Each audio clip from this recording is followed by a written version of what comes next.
Welcome to new TV Telugu. ఇప్పుడు Telangana top 10 చూద్దాం.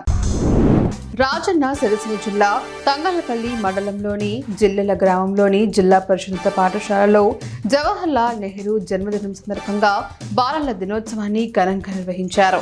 ఈ ప్రత్యేక కార్యక్రమంలో విద్యార్థులు ఉపాధ్యాయులుగా మారి తరగతులు నిర్వహించి అందరినీ ఆకట్టుకున్నారు. పిల్లల్లో నాయకత్వ లక్షణాలు, ఆత్మవిశ్వాసాన్ని పెంపొందించే ఈ కార్యక్రమాన్ని ఉపాధ్యాయులు, విద్యార్థులు ఎంతో ఉత్సాహంగా జరుపుకున్నారు.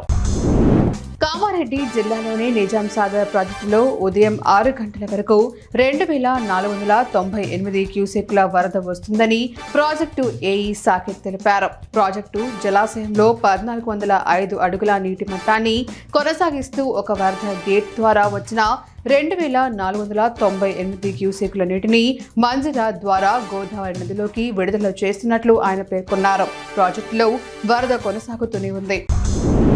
తెలంగాణ క్రికెట్ అసోసియేషన్ ఆధ్వర్యంలో Telangana gold cup cricket tourney జరగనుంది.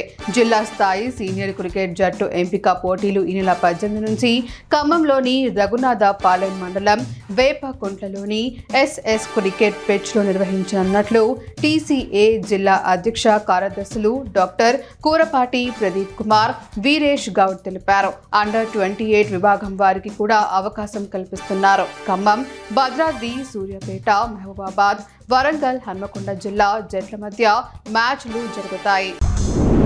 రేంజల్ మండల కేంద్రంలో చలి తీవ్రత దృష్ట్యా తిరుపతి హన్మండ్లు తన సొంత ఖర్చుతో సుమారు 200 మంది వృద్ధులకు దుప్పట్లను పంపిణీ చేశారు. చలికాలంలో వృద్ధులు ఇబ్బంది పడకుండా ఈ సహాయం అందించినట్లు ఆయన తెలిపారు.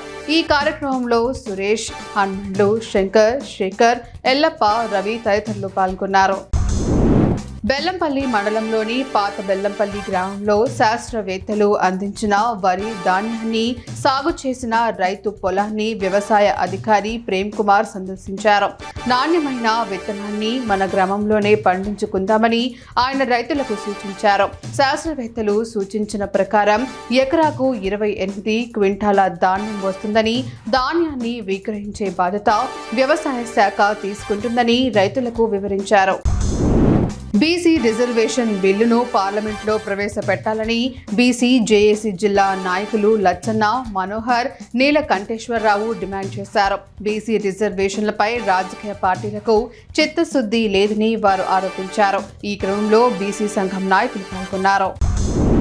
బెల్లంపల్లి పట్టణ మండల పరిధిలో ఇందిరమ్మ ఇండ్ల పంపిణీలో అవినీతి, భూ కబ్జాల విషయంపై అధికారులు స్పందించాలని కోరుతూ బీఆర్ఎస్ పార్టీ ఆధ్వర్యంలో సబ్ కలెక్టర్ కార్యాలయంలో ఏడీకి వినతి పత్రం సమర్పించారు.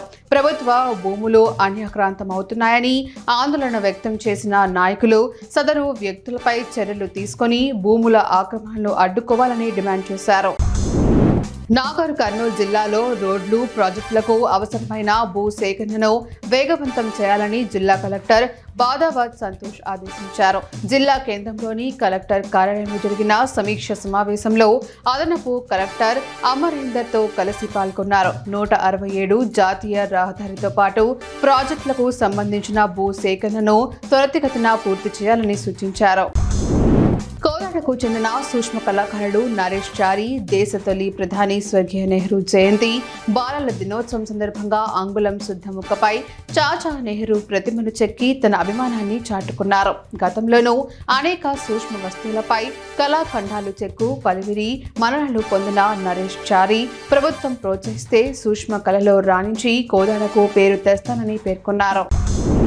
మహబూబాబాద్ జిల్లా గూడూరు మండలంలోని అయోధ్యపురం, మచ్చర్ల, బొద్దుకొండ, గూడూరులో ధాన్యం కొనుగోలు కేంద్రాలను ఎమ్మెల్యే మురళీనాయక్ ప్రారంభించారు.